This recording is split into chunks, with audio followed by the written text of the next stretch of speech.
কিন্তু তার তথ্য তো সবার কাছে ঘুরছে 58 লক্ষ শান্তি, এবং এটা যা পাওয়া যাচ্ছে অথেন্টিক। কিন্তু এটা তো আপনাদের প্রথম থেকেই জানতে হবে যে এরা নোটিশ পাবেন না। এরা যদি জেনুইন কেউ বাদ গিয়ে থাকেন 6 নম্বর ফর্মে আবেদন করতে পারবেন, এবং সেক্ষেত্রে তাকেই প্রমাণ করতে হবে যে এই তথ্যটা ঠিক নয়। এটা হচ্ছে ইলেকশন কমিশনের গাইডলাইন এবং টেকনিক্যাল দিক। এবারে যারা আপনার 6 বছর বয়সে ভোটার হয়ে গেছেন, 15 বছর বয়সে বিয়ে করেছেন, 2টো বাচ্চা হয়ে গেছে, বাবার নাম খলিল, বাবা থাকে খুলনাতে, এখানে মালদার একটা খলিলের নাম দিয়ে দিয়েছেন। বাবার নাম, নিজের নাম মফিজুল, বাবার নাম সিরাজুল, সিরাজুল থাকে বরিশালে, মুর্শিদাবাদ থেকে একটা সিরাজুল জোগাড় করে দিয়ে দিয়েছেন। এদেরকে প্রমাণ করতে হবে যে আমার বাবা বরিশালের সিরাজুল নয়, মুর্শিদাবাদের সিরাজুল। এইটার জন্য নোটিশ যাবে। 77 নম্বর ভবানীপুরে তো অনেক বাদ গেছে, মিডিয়া তো দেখিয়েছে যে আপনারা টেবিলটা দেখিয়েছেন, তাতে প্রথম মুখ্যমন্ত্রীর নাম আছে 45,000 সামথিং, তারপরে আমার বিধানসভা কেন্দ্র আছে 10,500।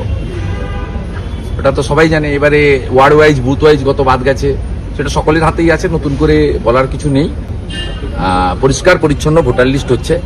এই ভোটগুলো বিজেপি বা বিজেপির সমর্থকরা দিত না। 7 দফা এই ভোটগুলো তো ছাপ্পা মারা বন্ধ হলে ক্ষতিগ্রস্ত তো তৃণমূল কংগ্রেসই হবে, কারণ এই ভোটটা তো অন্য কেউ দেয় না, দিতে পারেও না। অর্থাৎ আমাদের যে প্রাপ্ত ভোট গত লোকসভা নির্বাচনে ছিল, সেই ভোট বাড়বে, কমবে না। এবং সেই ভোটারদের একজন ভোটারের নাম বাদ যায়নি, কারণ সেই ভোটাররা ভুয়া ভোটার ছিলেন না। প্রক্সি আমাদের লোকদের দেয়নি বা দেওয়ার মানসিকতাও নেই। আর সাথে সাথে যা কমার, যা যাওয়ার, যা পরিষ্কার পরিচ্ছন্ন হওয়ার, এটা তৃণমূলেরই ক্ষতি হবে, এটা অন্য কারো ক্ষতি হবে। তৃণমূল একটা অভিযোগ করছে যে মহাত্মা গান্ধীর দেওয়া নাম, গান্ধীজিকে দেওয়ার রবি ঠাকুরের নাম মহাত্মা, সেটা মুছে ফেলার চেষ্টা করছে নাম বদল, এবং তারা বলছে মদনে নামবো, কারণ মহাত্মা রবীন্দ্রনাথ ঠাকুরের দেওয়া। ওরা আগে চাঁচলে ওদের ছাত্র নেতা কেন রবি ঠাকুরের ছবি পোড়ালো, ওটা নিয়ে ময়দানে নামুন। ও তো জামিনও পেয়ে গেছে, 2 দিন ধরে গ্রেপ্তার করেনি। আমরা যখন ICCR থেকে রবীন্দ্র সদন পর্যন্ত বিক্ষোভ করি, আমাদের ঢুকতে দেওয়া হয় না। তারপরে সেই রাতে আইপ্যাকের পরামর্শে সাসপেন্ড করা হয়। সাসপেন্ড করার পরে যদি তৃণমূলের কোনো পদে থাকেন, যে স্তরেরই থাকুন না কেন, পুলিশ যদি ধর্ষণও করেন, গ্যাং রেপও করেন, গ্রেপ্তার করতে পারবে না। সাসপেন্ড করার পরে পুলিশ তাকে পরের দিন গ্রেপ্তার করেছে।